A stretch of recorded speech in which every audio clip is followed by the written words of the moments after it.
بسم اللہ الرحمن الرحیم السلام علیکم ورحمۃ اللہ وبرکاتہ احمدہ ونصلی علی رسولہ الکریم۔ اللہ تعالیٰ نے دین اسلام کو ایک مکمل ضابطۂ حیات بتایا ہے، اور نبی کریم صلی اللہ علیہ وسلم نے اپنے عمل کے ذریعے اور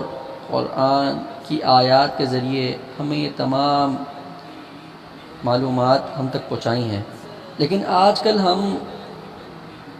جو ہیں وہ صرف کچھ باتوں کو ہی دین کا حصہ سمجھتے ہیں۔ ان میں سے دو باتیں وہ یہ ہیں، ایک عقائد، جس کو ہم میں سے ہر کوئی کچھ نہ کچھ سمجھتا ہے کہ عقائد کیا ہیں اور میرا اپنا عقیدہ کیا ہے، اور دوسرا عبادات، یعنی نماز، روزہ، حج، زکوٰۃ۔ اس کو بھی ہم کچھ نہ کچھ حد تک سمجھتے ہیں کہ ہمیں اپنے عقیدے کے مطابق نماز کیسے پڑھنی ہے، اور روزہ کیسے رکھنا ہے، زکوٰۃ کیسے ادا کرنی ہے، اور حج کیسے کرنا ہے۔ لیکن ان میں سے ایک بات وہ یہ ہے کہ دین کا ہی ایک حصہ معاملات بھی ہے۔ معاملات کہتے ہیں کہ وہ چیزیں جو ہم آپس میں ایک دوسرے کے ساتھ کاروبار میں کرتے ہیں، یعنی میں نے کسی کو کوئی چیز بیچی اور دوسرے بندے نے مجھ سے پرچیز کری، یعنی سیل پرچیز کے معاملات، یا اور کسی حوالے سے کسی بھی قسم کی بات ہو، کسی بھی قسم کے معاملات ہوں، تو اس کو ہم نے دین کا حصہ نہیں سمجھا، بلکہ ہم نے یوں سمجھا کہ ہم جیسے چاہیں، جس طرح چاہیں اس کو کرنے میں ہم دین کے محتاج نہیں ہیں۔ بلکہ اللہ تعالیٰ نے معاملات کو بھی نبی کریم صلی اللہ علیہ وسلم کی زبان سے کہلوا دیا اور ان کے عمل سے بھی ظاہر کر دیا۔ تو یہ بھی ایک سیکھنے کی چیز ہے، اور یہ بھی دین کا حصہ ہے۔ اور چوتھی چیز اخلاق۔ ہم نے اخلاق کو بھی دین کا حصہ نہیں سمجھا، بلکہ یوں سمجھا کہ جیسے چاہے میں کسی سے بات کروں، جیسے چاہے میرا اٹھنا بیٹھنا ہو، اور میں جس طرح چاہوں اپنی زندگی گزاروں، کسی سے بدتمیزی کروں، کسی کو گالی دوں، کسی کو کچھ بھی کہہ دوں میں، تو اس کا دین میں اس کا کوئی حصہ نہیں ہے۔ ایسا نہیں ہے، بلکہ اخلاق بھی دین کا ہی ایک حصہ ہے۔ اور پانچویں چیز معاشرت۔ معاشرت کہتے ہیں کہ جس سوسائٹی کے اندر میں رہتا ہوں، اس سوسائٹی کے اندر رہنے کے کچھ آداب ہوتے ہیں، میں اس کو کس طرح پورا کر رہا ہوں۔ کیا میں اپنے پڑوسی کے حقوق پورے کر رہا ہوں؟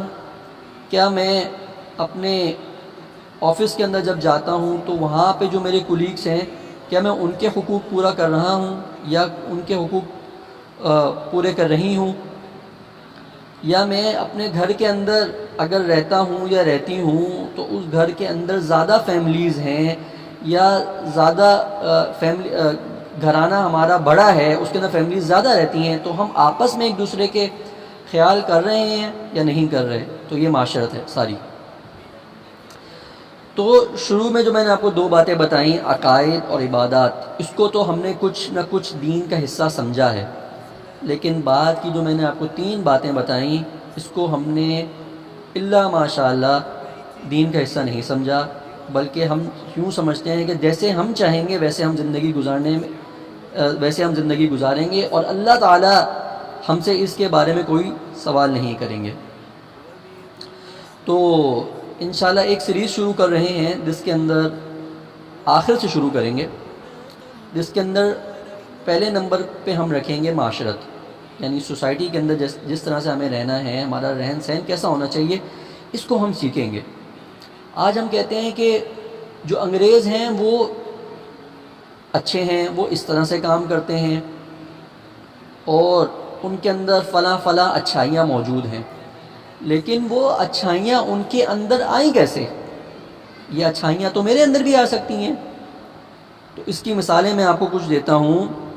کہ اللہ تعالیٰ قرآن میں فرماتے ہیں کہ اے ایمان والوں، جب تم سے کہا جائے جس جگہ تم بیٹھے ہوئے ہو، مفہوم ہے آیت کا کہ جس جگہ تم بیٹھے ہوئے ہو تم سے کہا جائے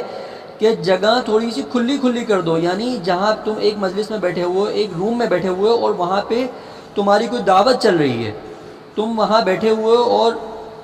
وہ روم جو ہے وہ اس طرح سے بھرا ہوا ہے کہ اس کے اندر لوگ جو ہیں وہ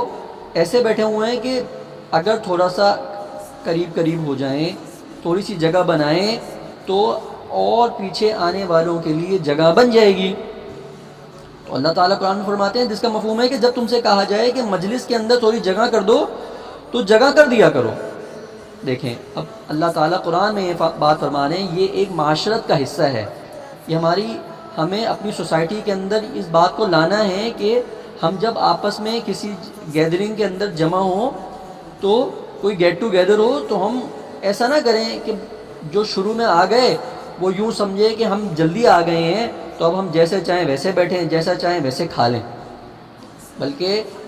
اس چیز کا بھی دھیان رکھنا چاہیے کہ ابھی جو اور لوگوں کو دعوت دی گئی ہے اور لوگ جو آنے والے ہیں ان کے لیے بھی ہم خیال رکھیں کہ جب وہ آئیں تو ان کے لیے بھی کچھ چیئرز ہوں جس کے اندر وہ بیٹھ جائیں۔ ایسا نہ ہو کہ ہم ایک چیئر پہ بیٹھے ہوں اور دوسرے چیئر پہ ہم نے پاؤں رکھ لیا، تو جو بعد میں آنے والا ہے وہ تو دیکھ کے شرمندہ ہو جائے گا کہ میں اس چیئر پہ جا کے کیسے بیٹھوں جس چیئر پہ دوسرے بندے نے پاؤں رکھا ہوا ہے۔ تو یہ ایک معاشرت کا حصہ ہے۔ اب اللہ تعالیٰ قرآن میں 1400 سال پہلے ہی اللہ تعالیٰ نے ہمیں یہ بات کہہ دی نبی کریم صلی اللہ علیہ وسلم کے ذریعے سے، اور اب جب ہم دیکھتے ہیں انگریز کو یہ کام کرتے ہو تو ہم کہتے ہیں دیکھو یہ کتنے اچھے ہیں، یہ کام تو مسلمانوں کے کرنے کے تھے، کیونکہ اللہ تعالیٰ نے قرآن میں فرمایا اے ایمان والوں، کہ ایمان والے کون ہوتے ہیں؟ یعنی مسلمان جو ایمان لے آئے ہوں اللہ پہ اور اس کے نبی آخری نبی محمد رسول اللہ صلی اللہ علیہ وسلم پر ایمان لے آئے ہوں، ان سے اللہ تعالیٰ یہ بات کر رہے ہیں۔ پھر ایک جگہ اللہ تعالیٰ کہتے ہیں کہ جب تم سے کہا جائے کہ کھڑے ہو جاؤ تو کھڑے ہو جاؤ، یعنی اگر وہاں پہ آپ کے سامنے کوئی لیڈر موجود ہے یا اور کوئی ایسی شخصیات موجود ہیں آ گئی ہیں، وہاں پہ آ گئے کہ آپ سے کہا جائے کہ ان کی خوشی کے لیے کہ وہ بڑے ہیں وہ آ رہے ہیں تو کھڑے ہو جاؤ، تو کھڑے ہو جاؤ۔ ایسا نہ ہو کہ آپ لوگ بیٹھے رہیں اور بے ادبی ہو جائے،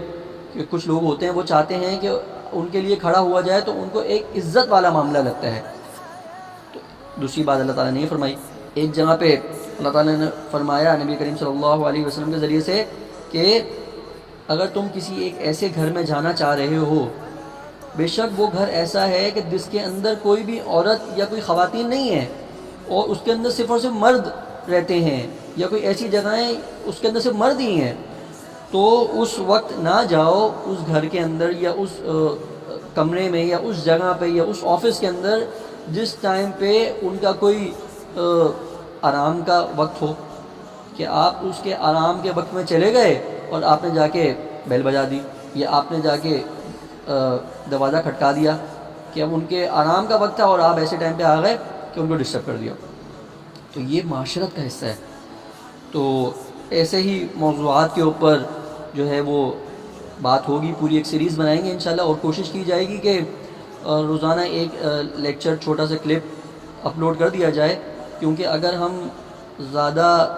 ایک ہی دن میں زیادہ بات کرتے ہیں تو وہ یاد رکھنا بھی مشکل ہو جاتا ہے۔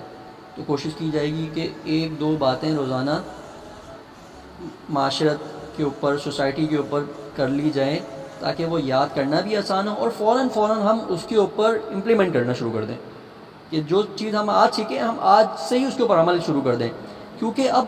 وقت آ گیا ہے کہ ہم اچھے مسلمان بن جائیں۔ ہم کب تک یوں کہتے رہیں گے کہ فلاں خراب ہے، فلاں بندہ خراب ہے، فلاں بندہ خراب ہے؟ ہم کب کوشش کریں گے کہ میں خود ٹھیک ہو جاؤں اور دوسرے بندے کو برا بھلا کہنے سے رک جاؤں، اور میں آج ہی سے کوشش کروں، آج ہی سے میں یہ نیت کروں کہ میں انشاءاللہ جیسے میرے نبی کریم صلی اللہ علیہ وسلم نے فرمایا اور میرے اللہ نے بتا دیا میں ویسے زندگی گزاروں گا۔ تو کیوں ہم ہر وقت یہ کہتے رہیں کہ انگریز اچھا ہے، گورا اچھا ہے؟ ہم کب اچھے ہوں گے؟ ہم کب اچھے ہوں گے جو کہ ہمارے نبی کریم صلی اللہ علیہ وسلم نے 1400 سال پہلے بتا دیا، میرے اللہ نے قرآن میں ذکر کر دیا، جو ہمارے پاس ہر وقت موجود ہے گھر میں قرآن پاک۔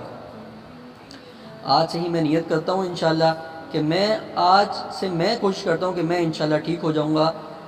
باتیں تو بہت ساری ہوتی ہیں زندگی کے اندر، آگے کیسے بڑھنا ہے، ہمارا کاروبار کیسے اچھا ہو جائے، ہمارا ملک کیسے اچھا ہو جائے، یہ چیزیں اس کے اوپر بات کرنے والے بہت لوگ ہیں. لیکن ہم کوشش کریں گے کہ ہم ایسی بات کریں کہ میں خود کیسے ٹھیک ہو جاؤں، میں خود، میری زندگی کیسے ٹھیک ہو جائے، میرا اپنا گھر،